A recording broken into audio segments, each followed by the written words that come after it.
फिर 73 question number 7. Company had 2 departments, cloth and readymade cloths. 2 department है जी. The readymade cloth were made by the firm itself out of cloth supplied by the cloth department at its usual selling price. बोला question में क्या कह रहा है sir?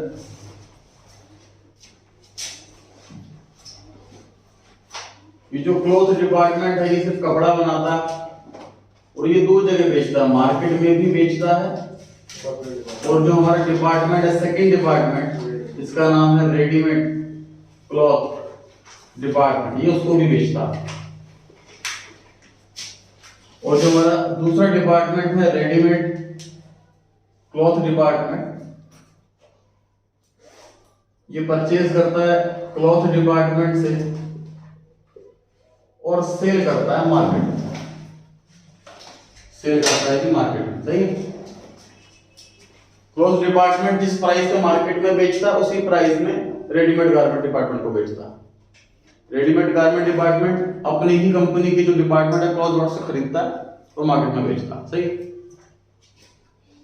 इस बार एक काम बच जाएगा. हमारा क्या काम बच जाएगा? अभी तक हम क्या कर रहे थे कि इसने इसको बेचा और इसने इसको बेचा, तो दोनों का स्टॉक रिजर्व आया.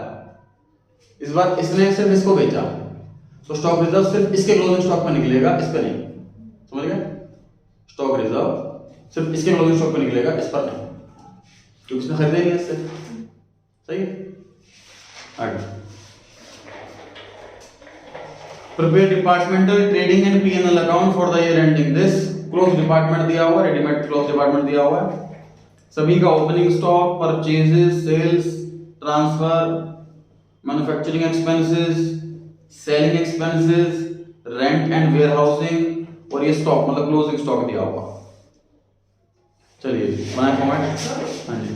रेंट हमारा क्या होगा? रेंट हमारा क्या होगा? Indirect expense. इनडायरेक्ट. डायरेक्ट क्यों होगा? क्योंकि गुड्स की मैन्युफैक्चरिंग से लिंक नहीं. तो गुड्स की मैन्युफैक्चरिंग तो यहाँ हो सकती है. गुड्स की मैन्युफैक्चरिंग तो क्या पता फैक्ट्री रेंट के लिए रखती है. देखो जी, रेंट अगर ये कॉस्टिंग से का टॉपिक है, देखो पता क्या है, बताओ डेप्रिसिएशन कहाँ लिखते हैं? ट्रेडिंग में कि P&L में? ट्रेडिंग में नहीं लिखते. इनडायरेक्ट एक्सपेंस होता है, लेकिन मशीन का अगर डेप्रिसिएशन है तो वो तो गुड्स में खर्च हो रहा है. तो हमने ना ये जो इतनी बारीकी से चीज है ना, ये हम कॉस्टिंग में पढ़ते हैं, अकाउंट्स में नहीं पढ़ते. मशीनरी पे डेप्रिसिएशन ट्रेडिंग में आता है और बाकी एसेट्स पर P&L में आता है. ये कॉस्टिंग सिखाता है, कॉस्टिंग सब्जेक्ट. अकाउंट में इतनी बारीकी में नहीं जाते. लैंड एंड बिल्डिंग होता है, उस पर डेप्रिसिएशन दिया होता है, डेप्रिसिएशन लगा देते हैं हम. कॉस्टिंग में क्या होता है कि लैंड का पोर्शन अलग करते हैं, बिल्डिंग का पोर्शन अलग करते हैं. Land is a non depreciable asset, उस पर डेप्रिसिएशन लगता ही नहीं है, सिर्फ बिल्डिंग पर लगता है. इसी तरीके से रेंट अगर फैक्ट्री का है तो ट्रेडिंग में आएगा, ऑफिस का है तो P&L में आएगा. इन जनरल देखो क्या होता है कि फैक्ट्री जो ऐसी चीज है जो परमानेंट रहती है, लॉन्ग टर्म के लिए रहती है. तो इन जनरल जो बिजनेसमैन है वो फैक्ट्री खरीदता, रेंट नहीं देता. ठीक है. ऑफिस वो रेंट पर ले लेता है. This is the presumption. इसलिए रेंट हम ऑफिस का मानते हुए P&L में लिखते हैं. ट्रेडिंग P&L बनाएंगे कि अमाउंट के 2 कॉलम के साथ, 2 डेबिट में 2 क्रेडिट में.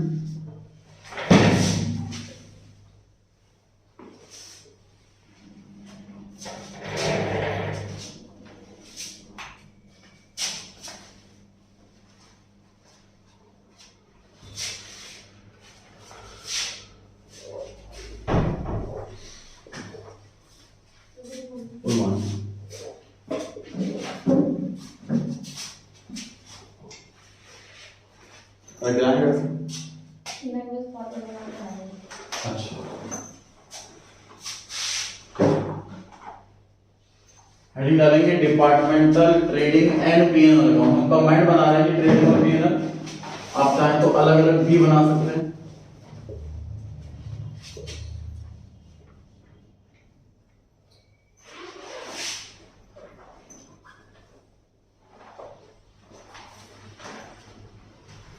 हेडिंग है departmental trading and P&L account for the year ending 31st March 2011. Top corners पे debit credit. Particulars cloth rupees, ready-made garment rupees. Again, particulars, cloth rupees, ready-made garment rupees. Garment नहीं है, ready-made clothes. आप मेरे लिखने का wait करना है. Opening stock कितना दे रखा है जी बताइए फटाफट से. और आप बस लिखते रहो, हम नोट करते रहेंगे. कौन नोट्स में देखे? नारायण. परचेज बताओ. 2 करोड़ 10 लाख. 2 करोड़ 10 लाख. करोड़ों में खेल रहे हैं. 1,68,000.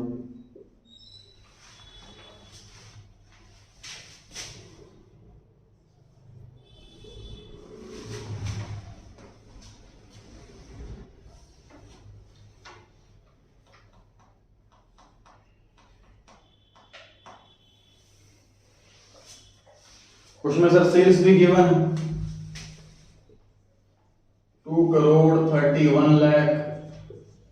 क्लोथ डिपार्टमेंट में 47,25,000. Readymade department.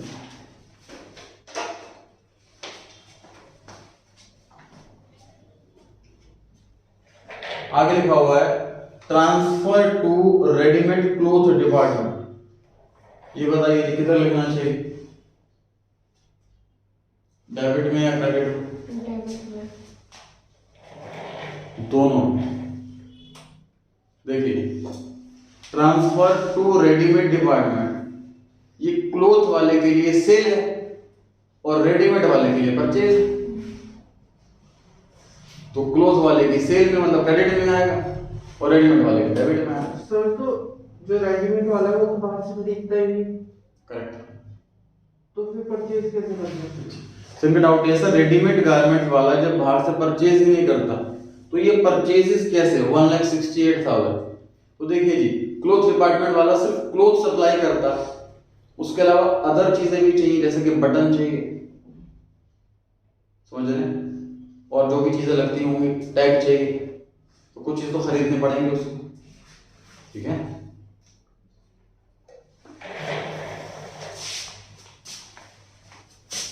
Bye transfer to readymade cloth department, ये सेल है क्लोथ डिपार्टमेंट के लिए 31,50,000 to transfer from cloth department. ये परचेज है रेडीमेड डिपार्टमेंट के लिए.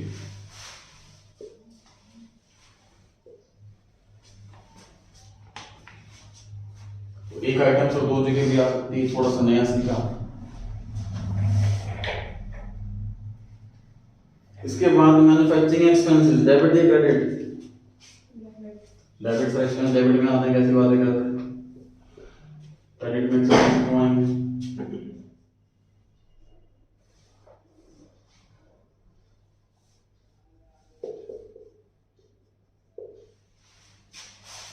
सेलिंग एक्सपेंस डेबिट या क्रेडिट? लिखना ही नहीं. ट्रेडिंग अकाउंट में कहां से आएंगे selling expense? Rent and warehouse debit या क्रेडिट? लिखना ही नहीं. इंडायरेक्ट एक्सपेंस पीएनएल में आएंगे. ट्रेडिंग में क्या करेगा? तो ये तो हम दोनों बना रहे हैं ना. पहले ट्रेडिंग तो कंप्लीट करेंगे, उसके बाद तो जीपी निकालेंगे, फिर पीएनएल बनाएंगे एक्सटेंड करके. मिक्स थोड़ी कर सकते हैं, फॉर्मेट एक बनाया.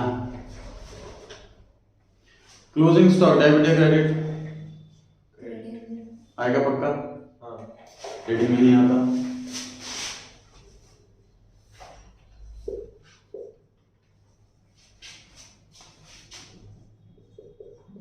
$21 लाख क्लॉथ डिपार्टमेंट में, 6,72,000 रेडीमेड डिपार्टमेंट में, और खत्म. ये कोई क्वेश्चन है?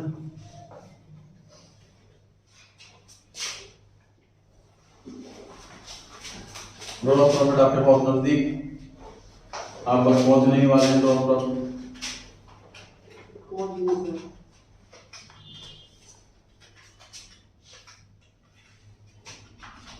टोटल बताएंगे क्रेडिट साइड का क्लोथ डिपार्टमेंट का 2,83,000 2 लाख नहीं, करोड़ों में खेल रहे हैं, छोटी बात नहीं करो। करोड़ हाँ कितना? 2,83,50,000 ठीक।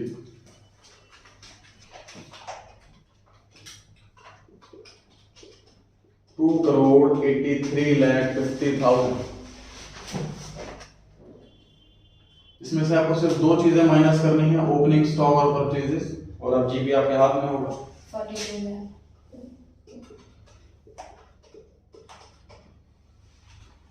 सर ये जीपी को भी मार्क्स करते हैं। जीपी की मार्क्स करते हैं मतलब? हाँ मतलब हमारा नेट प्रॉफिट सही आ रहा है। तो मार्क्स काटेंगे फिर? कोई नालायक बच्चे हैं जीपी निकाल के बैठे हैं सही? नहीं बताइए। कि ट्रेडिंग की कोई चीज पीएनएल की कोई चीज ट्रेडिंग में डाल दी। हाँ तो मार्क्स कटेंगे डेफिनेटली, क्यों नहीं कटेंगे? आपके साथ क्यों नहीं कट रही? रीजन क्या ना कटने का? नेट प्रॉफिट सही है। तो पीएनएल के बाद बैलेंस शीट बनती है, तो नेट प्रॉफिट छोड़ो ना, बैलेंस शीट बताइए।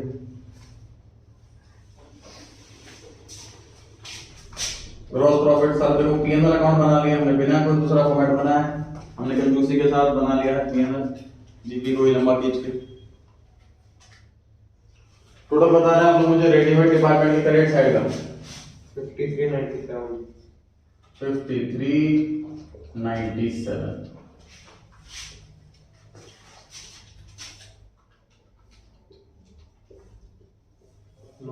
इसमें से 4 आइटम माइनस करनी है हमें। 9,17,000। ठीक। तो जीपी ट्रेडिंग के डेबिट में आता है और पीएनएल अकाउंट के क्रेडिट में। सर दो एक्सपेंसेस हमने स्किप किए थे पीएनएल के लिए, कौन कौन से? सेलिंग एक्सपेंसेस और रेंट एंड वेयर हाउसिंग। तो ये दोनों अब लिखने का सही समय आ गया है।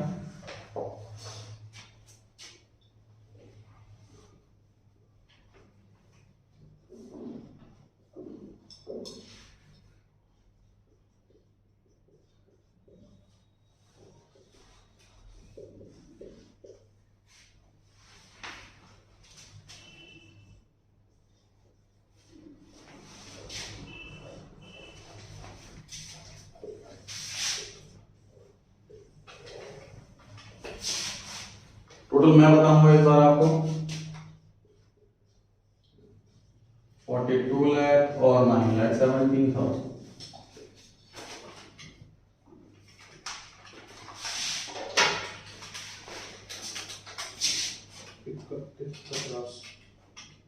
ठीक। 31,50,000 ये हमने सब नेट प्रॉफिट कमाया है पहले डिपार्टमेंट में, और 2,83,500 इतना नेट प्रॉफिट कमाया है हमने readymade cloth department.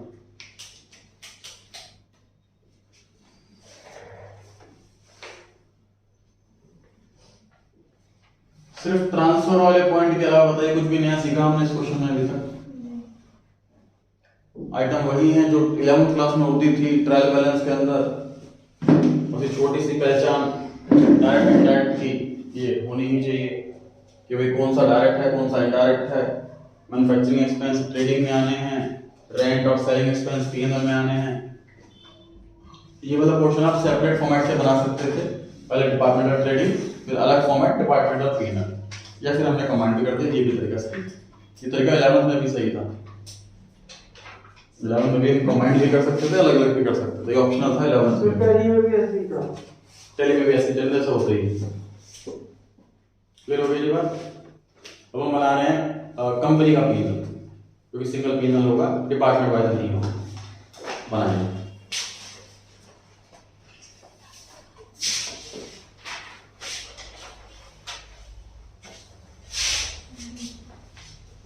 Debit side में अमाउंट के कितना कॉलम? एक। हेडिंग डालेंगे जी profit and loss account for the year ending 31st March 2011। कितना बनेगा सर ये? 5 लाइन में आ जाएगा। इसी का पार्ट है, ये तीसरा अलग फॉर्मेट बनाया है ना? मतलब इसी क्वेश्चन का पार्ट है ये? हाँ हाँ, अरे पैराग्राफ तो पढ़ाया नहीं मैंने, तो लगता है ये क्वेश्चन खत्म होकर बीकॉम में आ गए।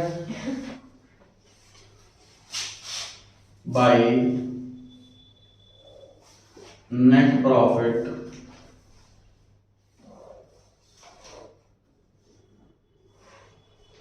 Cloth department readymade cloth department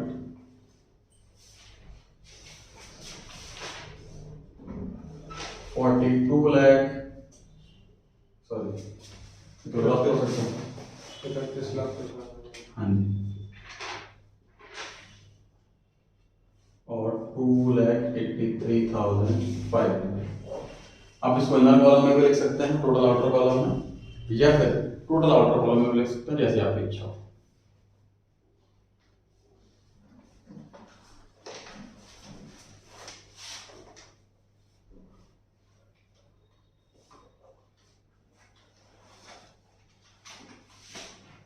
bye stock reserve bracket में opening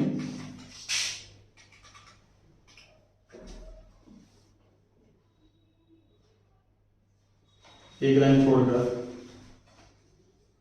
to stock reserve bracket में क्लोजिंग। बस ये 2 काम एक्स्ट्रा करने हैं, इस पेज का चैप्टर बना हुआ stock reserve opening, stock reserve closing.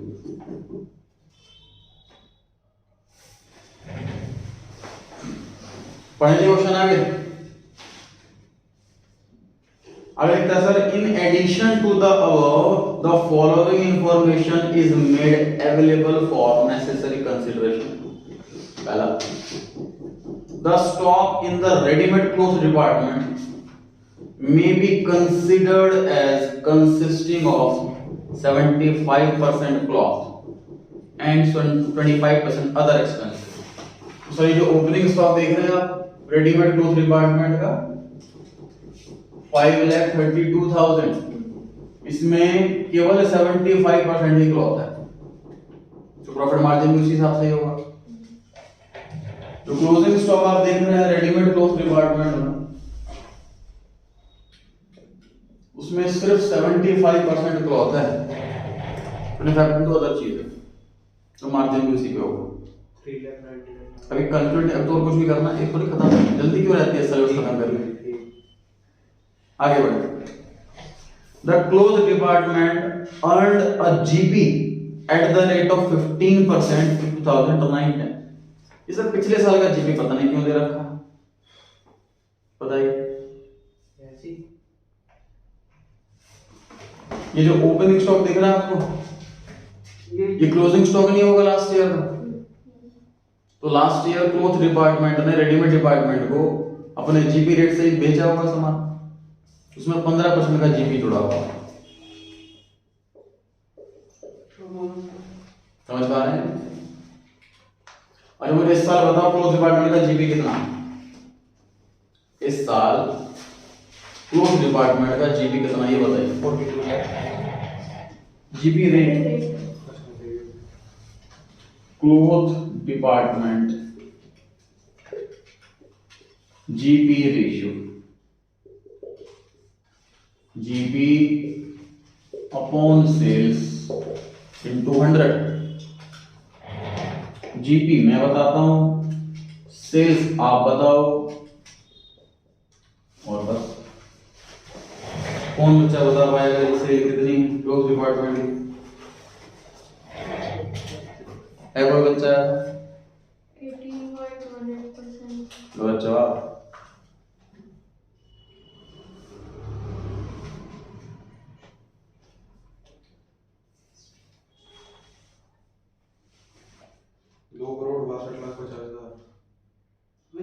सही जवाब। सेल जो है वो अगर आप 2,31,00,000 बोल रहे हो तो आप गलत बोल रहे हो। जो इसने रेडीमेड डिपार्टमेंट को बेचा है क्या वो सेल नहीं है?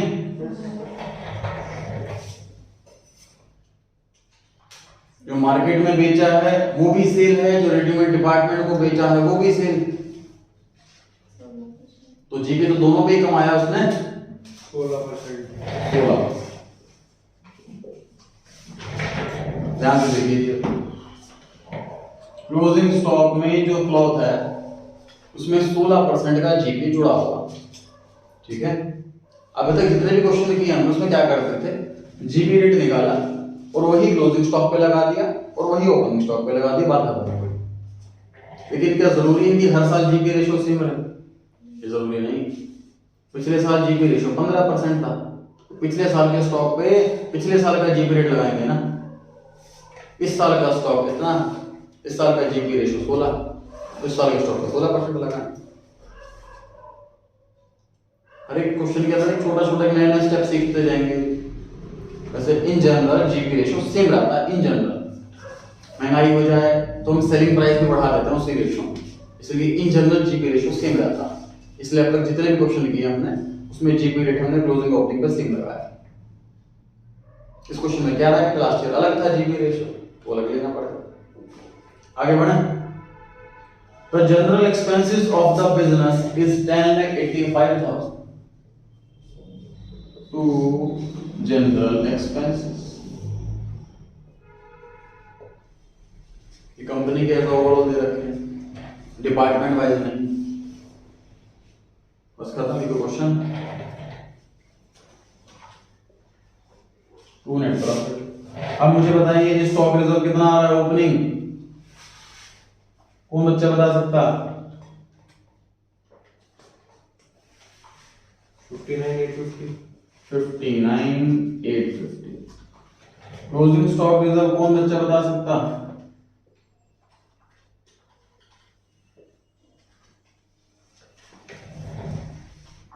80,640। ठीक। सर हाँ जी, ये हमने बनाया क्या है?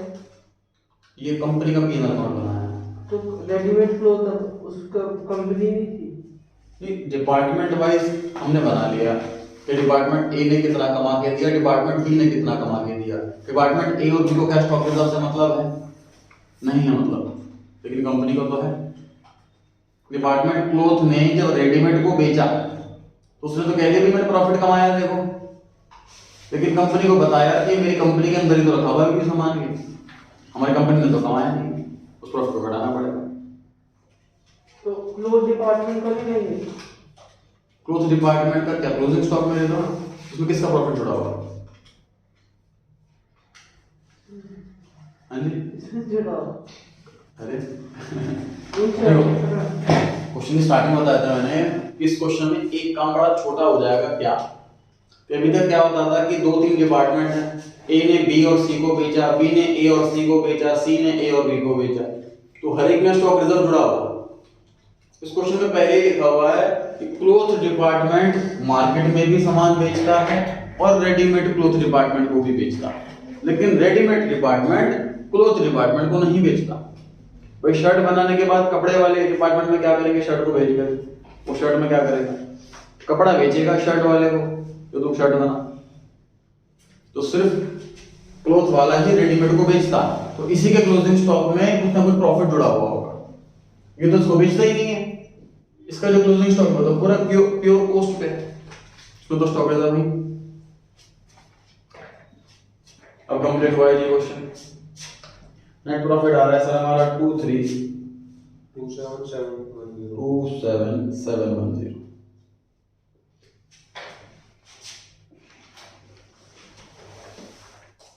तो ट्रेडिंग में नया ये सीखा था कि ट्रांसफर एक के लिए परचेज है, एक के लिए सेल है, और हम नॉर्मल जो पी&एल अकाउंट बनाया उसमें सिर्फ इतना सीखा कि तो सिर्फ एक ही डिपार्टमेंट का स्टॉक लेना है, दूसरे का नहीं लेना।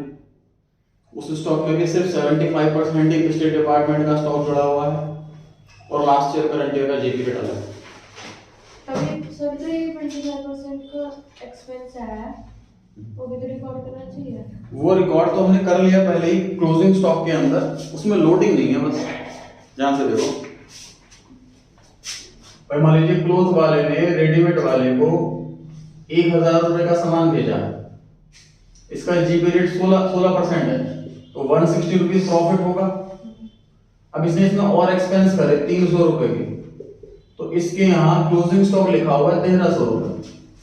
तो 1300 रुपए में से सिर्फ हम पहले 1000 ही तो निकालेंगे लोडिंग निकालने के लिए। 300 रुपए तो कुछ लोडिंग है नहीं, वो तो कॉस्ट का खरीदा हुआ। 1000 का करेंगे फिर 16%, तो 160 आएगा, तो एक्चुअल में प्रॉफिट मार्जिन था और कुछ है? बढ़े जी आगे। आखिरी सवाल, 8th question. Mega Limited has two departments A and B. From the following particulars, prepare departmental trading account and general P&L account for the year. चलिए फॉर्मेट बनाते हैं। दो ही डिपार्टमेंट है, बस छोटा क्वेश्चन।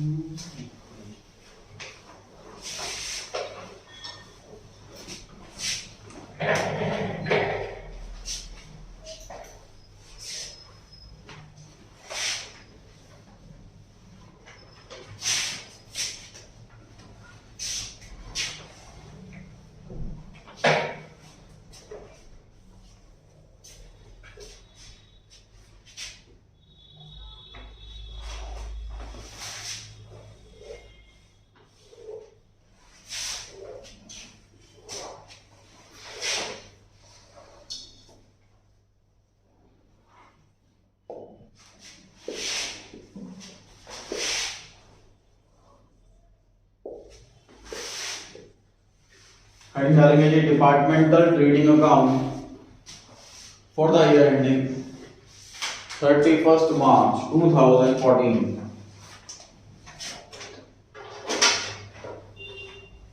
टॉप कॉर्नर्स पे debit credit, particulars department A B, फिर particulars department A B.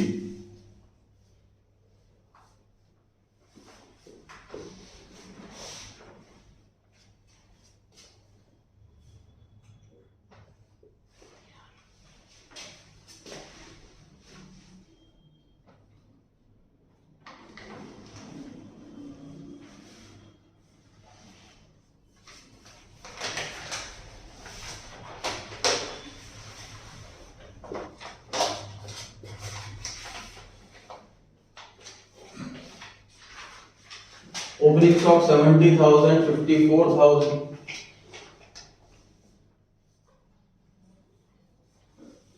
ये कॉस्ट पे ही मेंशन। परचेजेस गिवन है sir 3,92,000, 2,98,000। Carriage inward, this is also direct expense. Goods purchase करते टाइम जो किराया देते हैं वो वाला खर्चा है, तो जब तक गुड्स रेडी टू यूज ना हो तब तक के सारे खर्चे डायरेक्ट एक्सपेंस होते हैं, ये भी डायरेक्ट एक्सपेंस हुआ। वेजेस 54,000 और 36,000।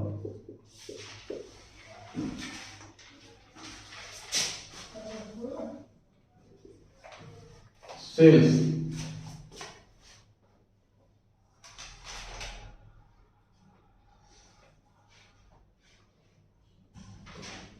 5,72,000 और 4,60,000।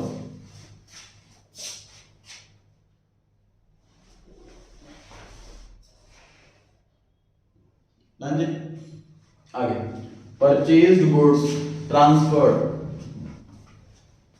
और आगे लिखा है फिनिश गुड्स ट्रांसफर। ये क्या चीज है? Purchased goods transferred, finish goods transferred. देखो इस क्वेश्चन में क्या नया है अलग? अभी तक हमने देखा था सर कि इसको बेच रहा, ये इसको भी बेच रहा, तो दोनों के क्लोजिंग स्टॉक में लोडिंग अमाउंट जुड़ा हुआ। इस बार क्या हो रहा कि ए जब बी को बेच रहा है ना, तो रॉ मटेरियल भी बेचता, फिनिश गुड्स भी बेचता। इसी तरीके से जब बी ए को भेजता तो रॉ मटेरियल भी और फिनिश गुड्स भी। इस बार आइटम दो तरीके की, दो टाइप की सेंड हो रही है। परचेज गुड्स मतलब कि रॉ मटेरियल, और फिनिश गुड्स जो हमने बनाया। देखो लिखा हुआ हेडिंग में परचेज्ड गुड्स ट्रांसफर, जो हमने परचेज करे और ट्रांसफर कर दिए एज इट इज। उसके नीचे लिखा हुआ है फिनिश गुड्स ट्रांसफर, जो हमने परचेज करे, उसका मैन्युफैक्चरिंग खर्चा करा, उनके फिनिश गुड्स बनाया उनको और फिर ट्रांसफर करा। सही। उसके बाद लिखा हुआ है sir return of finish goods, ये वापसी हुए हैं। उसके बाद क्लोजिंग स्टॉक गिवन है। नीचे पढ़ते हैं पैराग्राफ में, purchase goods have been transferred mutually at their respective departmental purchase cost. मतलब जो गुड्स खरीदे हमने वो तो कॉस्ट टू कॉस्ट ट्रांसफर कर दिए, उसमें 1 रुपया की लोडिंग नहीं। और काम आसान हो गया हमारा, लोडिंग नहीं निकालनी पड़ेगी, इस पर स्टॉक रिजर्व नहीं निकालना पड़ेगा। And finish goods at departmental market price, जो फिनिश गुड्स ट्रांसफर कर रहे हैं वो मार्केट प्राइस पे ट्रांसफर कर, उसका लोडिंग अमाउंट आएगा, है ना। आगे 30% of the closing finish stock with each department represents finished goods received from the other department. देखो इस क्वेश्चन में एक तो काम आसान क्या कर रखा है हमारा कि सर ओपनिंग स्टॉक जो है ना वो कॉस्ट पर दे दिया, तो हमें ओपनिंग स्टॉक पर रिजर्व कैलकुलेट ही नहीं करना, सिर्फ क्लोजिंग स्टॉक पे ही कैलकुलेट करना। चलिए ओपनिंग स्टॉक के ब्रैकेट। अब मुझे बताइए जो परचेज गुड्स ट्रांसफर्ड है 50,000 रुपए, ये डेबिट में लिखना है या क्रेडिट में लिखना? दोनों में लिखना। एक डिपार्टमेंट के लिए परचेज है, दूसरे डिपार्टमेंट के लिए cell.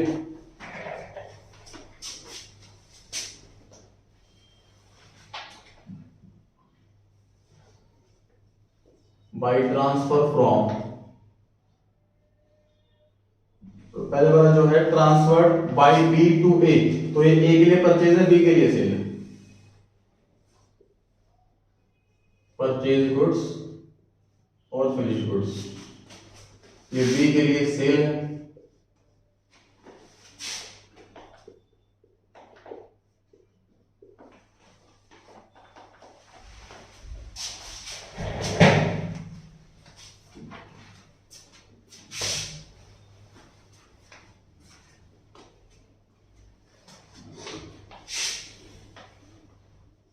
To transfer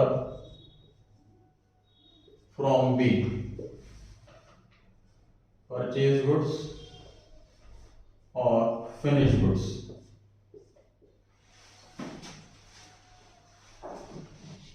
return minus कर देंगे यहीं से।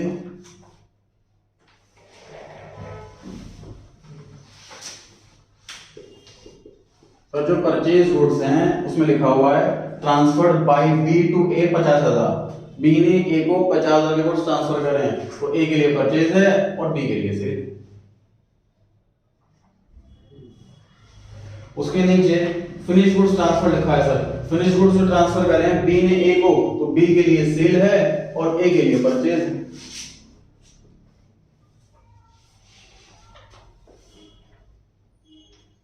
रिटर्न ऑफ फिनिश गुड्स, बताओ इसमें कौन सा वाला माइनस करना? 32,000। Return of finish goods by A to B, sir 1.5 lakh के ना बी ने भेजे थे ए को, ये 1.5 लाख के ए ने रिसीव करे, ए तो वापसी करेगा इसमें से।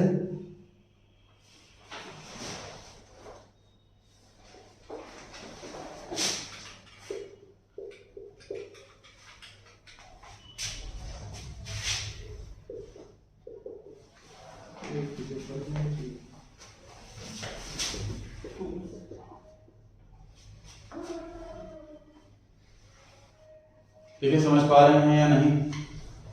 टाइम लगाइए यहां पर, आखिरी क्वेश्चन है, जल्दी नहीं। Purchase goods transferred by B to A, B ने ए को ट्रांसफर करा है सर, तो बी के लिए सेल हुई और ए के लिए परचेज हुई। आगे लिखा है sir finish goods transferred by B to A, B ने ए को फिनिश गुड्स ट्रांसफर करे हैं, बी के लिए सेल हुई और ए के लिए परचेज हुई।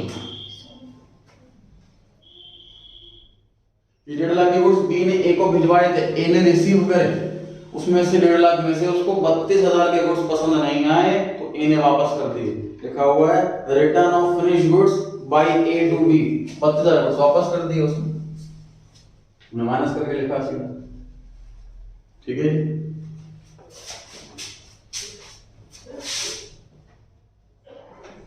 To transfer from A purchase goods और फिनिश गुड्स। ये काम आपके लिए फिर से to transfer to B purchase goods और फिनिश गुड्स।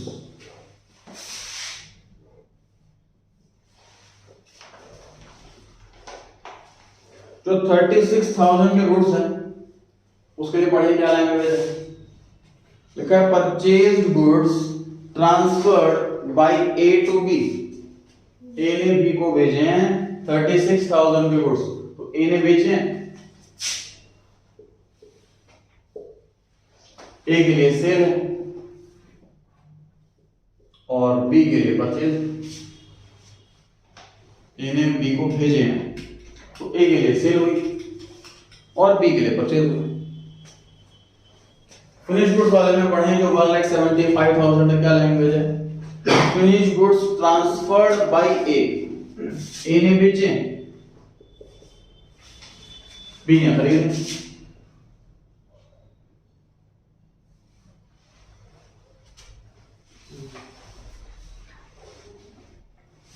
जब ए ने बी को भेजे 1,75,000 के गुड्स, उसमें से बी को पसंद नहीं आए 45,000 के गुड्स, return of finish goods by B, तो माइनस कर लेंगे इसमें से 45,000।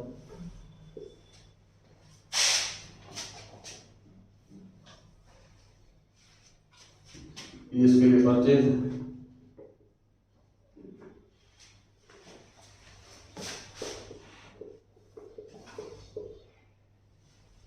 $1,30,000।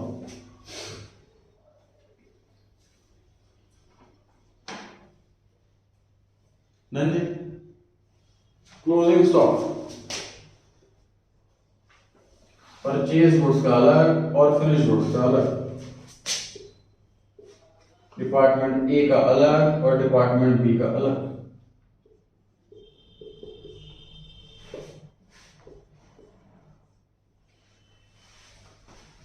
बस जी खत्म ये क्वेश्चन जी को बता दीजिए बस।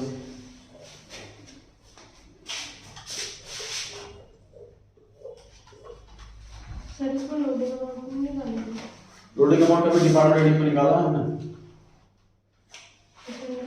लोडिंग अमाउंट कभी भी हमने क्या डिपार्टमेंटल ट्रेडिंग अकाउंट में निकाला है? कभी नहीं निकाला। ट्रेड डिपार्टमेंट तो अपना अपना प्रॉफिट कैलकुलेट करते हैं बिना प्रॉफिट।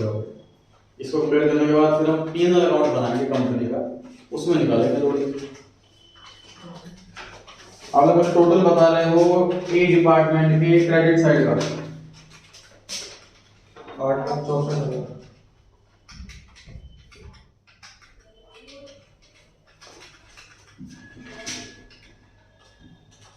उसमें से डेबिट साइड की सारी आइटम माइनस करी तो जीपी आ गया 1,74,000।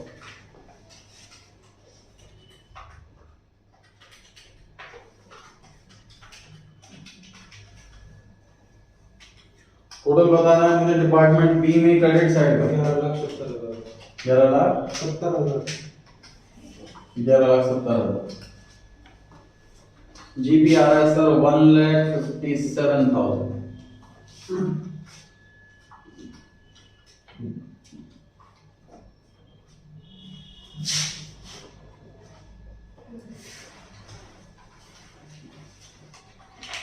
आ जाइए P&L अकाउंट पर। छोटा सा, हाँ जी छोटा सा, छोटा सा। छोटा सा।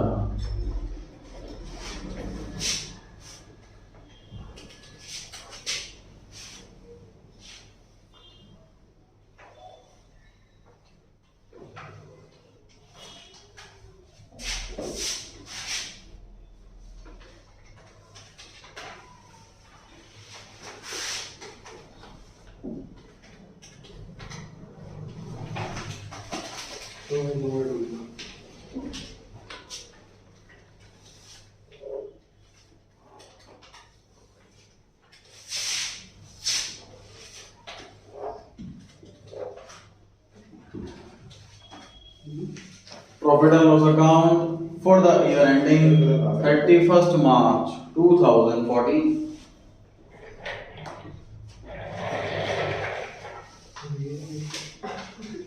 पर्टिकुलर अमाउंट होगा। कैलकुलेशन में थोड़ी गलत सी लगी मेरे को। 72 करके चलो ना। क्या कह रहे हैं? कैलकुलेशन गलत है। बी की क्रेडिट साइड की कैलकुलेशन 7,20,000। और लेकिन प्रॉफिट ठीक आ रहा है? पता नहीं चलो निकालेंगे तो ना लाएंगे सारे।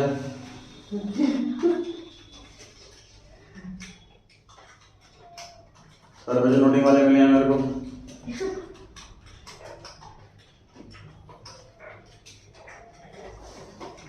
कैलकुलेशन की फटाफट से। सर 7,20,000 हाँ सही है। वो ना 50,000 का ना 5 लाख डाल देगा। टोटल ठीक कर लेंगे, बाकी नोटिंग वाले सारे नालायक बच्चे जो सिर्फ नोट कर रहे हैं, कैलकुलेटर को हाथ में नहीं लगाते हैं, बेचेंगे उसे OLX पे second hand unused. unused in good condition, least used in warranty with with bill box। First buyer. Sir यही आ रहा है जीपी तो। सही है। वो बस सही। टोटल कितना आ रहा है? एग्जैक्ट 7,20,000। हाँ, डिपार्टमेंट की में टोटल ठीक कर लेंगे 7,20,000 एंड प्रॉफिट जीपी से ज्यादा। सर टोटल की मार्क्स करते हैं। हाँ जी टोटल की मार्क्स बिल्कुल कर देंगे। सही जब क्यों तेरा है? टोटल बताया तो जीप का ही है। नहीं आंसर सही टोटल गलत है। अलग अलग बच्चों से 500 रुपये का डिफरेंस है। गलत कटेंगे। सर ऐसा मत करो। फिर टीचर को पक्का लगेगा कि इसने कहीं से जीपी पूछ के लिखा। टोटल अगर गलत है तो जीपी कैसे सही काट है? देंगे वो दीदी। चलिए जी पी अकाउंट पे आ जाए, पहले जीपी ट्रांसफर कर लीजिए। कितना आ रहा है? इतना आ रहा है। By gross profit department A और बी, इनर कॉलम में भी लिख सकते हैं आप और आउटर कॉलम में भी लिख सकते हैं।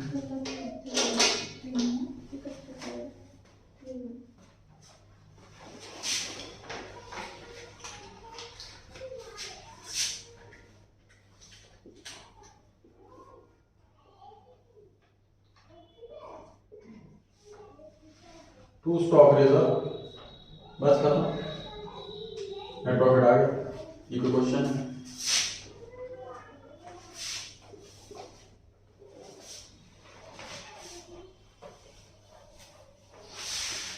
क्रेडिट साइड में कुछ नहीं आएगा। क्रेडिट साइड में क्या क्या आता है सर? इनडायरेक्ट इनकम आ सकती है, क्वेश्चन के अंदर गिवन नहीं है। ओपनिंग स्टॉक रिजर्व आ सकता है क्योंकि क्वेश्चन में कहता है कि ओपनिंग स्टॉक कॉस्ट पर है, इसलिए ओपनिंग स्टॉक रिजर्व के लिए लिखेगा। क्रेडिट साइड में कुछ नहीं होता। नहीं होता। डेबिट साइड में क्या क्या आ सकता है? क्लोजिंग स्टॉक रिजर्व आ सकता है, वो हमने लिखा है। जनरल एक्सपेंसेस जो कंपनी के ओवरऑल हो सकते हैं वो आ सकते हैं, क्वेश्चन के अंदर नहीं। वो कॉस्ट नहीं होता तो आता ना। हाँ जी।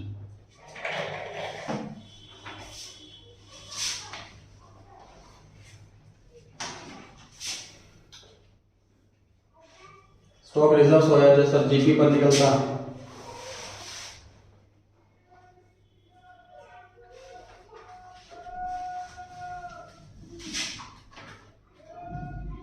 जीपी निकालेंगे सर हम दोनों डिपार्टमेंट का। न्यूमरेटर मैं बताऊंगा, आपकी हेल्प करूंगा मैं, डिनोमिनेटर में आप हेल्प करेंगे, मिलवाकर कर काम करेंगे।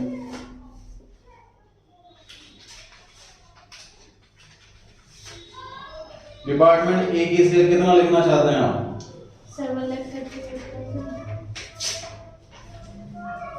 5,72,000 तो सर ये नॉर्मल सेल है जो मार्केट में बेचा,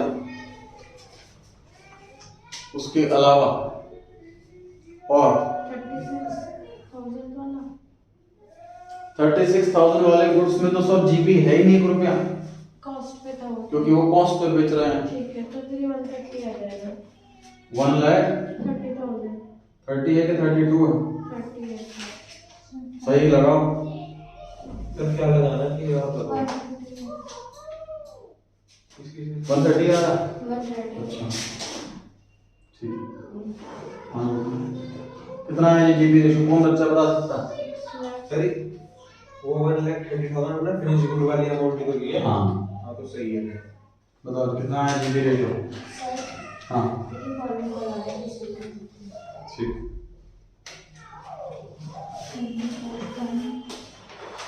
बताइए कितना है?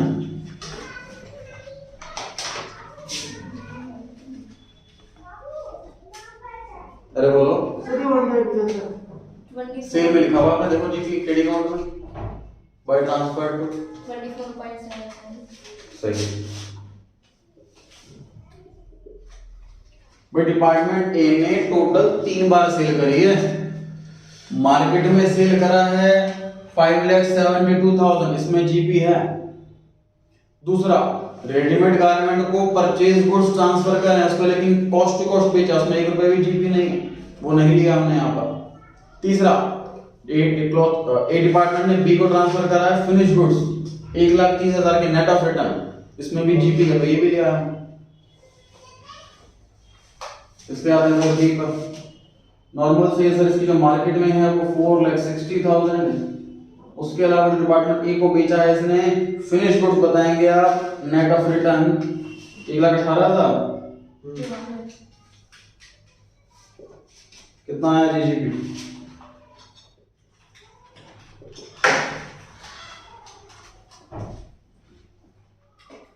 %27.16%। 27.16%।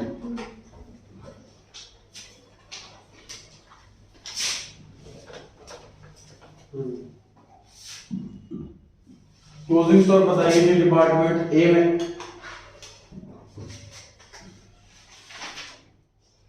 कुछ में लिखा हुआ लास्ट लाइन में कि 30% of the closing finish stock with each department represents finished goods received from the other department.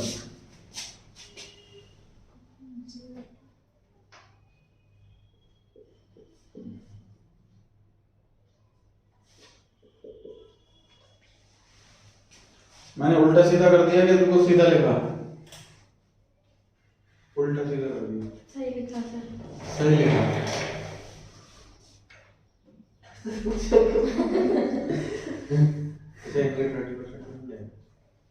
जो डिपार्टमेंट बी में क्लोजिंग स्टॉक है उसमें लोडिंग क्या डिपार्टमेंट बी की जुड़ी हुई है, ए की जुड़ी हुई है। डिपार्टमेंट बी में क्लोजिंग स्टॉक है फिनिश गुड्स वाला 62,000, इसमें से 30% ऐसा है जो डिपार्टमेंट ए से मिला है, उसमें जो जीपी रेशियो है वो 24.79%।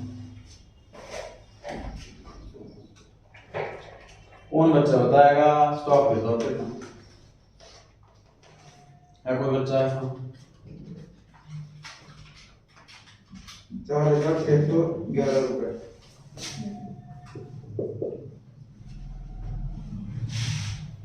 जो डिपार्टमेंट ए में क्लोजिंग स्टॉक रखा हुआ है फिनिश गुड्स वाला 1,02,000, इसमें से 30% ऐसा है जो डिपार्टमेंट बी से लिया है, और डिपार्टमेंट बी 27.16 इतने परसेंट पर प्रॉफिट रखता है। 8,311 रुपए। नेट प्रॉफिट बताएं। 3,18,078 रुपए। टोटल बताएं। 3,31,000।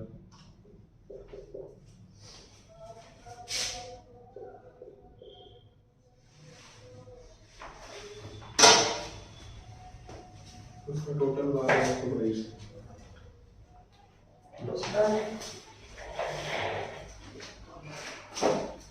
तो स्टॉक रिजर्व निकालते टाइम ध्यान रखें, ऐसा ना करें कि डिपार्टमेंट ए का ही क्लोजिंग स्टॉक ले लें और डिपार्टमेंट ए का ही जीपी ले लें। ए के क्लोजिंग स्टॉक में ए का जीपी नहीं होगा, बी का जीपी होगा। बी के क्लोजिंग स्टॉक में ए का जीपी होगा। दूसरे को तो बेचते हैं, खुद को ना बेचते हैं। ऐसा इसमें बता भी सकता था कि लास्ट ईयर वाला वो जीपी हो गया, तो इसमें हमने इसे करा नहीं, क्लोजिंग स्टॉक मतलब करंट ईयर का जीपी आता। लास्ट क्वेश्चन पे चेक कर सकते हो। तो ओपनिंग स्टॉक में नहीं पड़ेगा। ओपनिंग स्टॉक कॉस्ट पर है, कॉस्ट पर है, कॉस्ट पर है। लेवल खत्म। लेवल खत्म।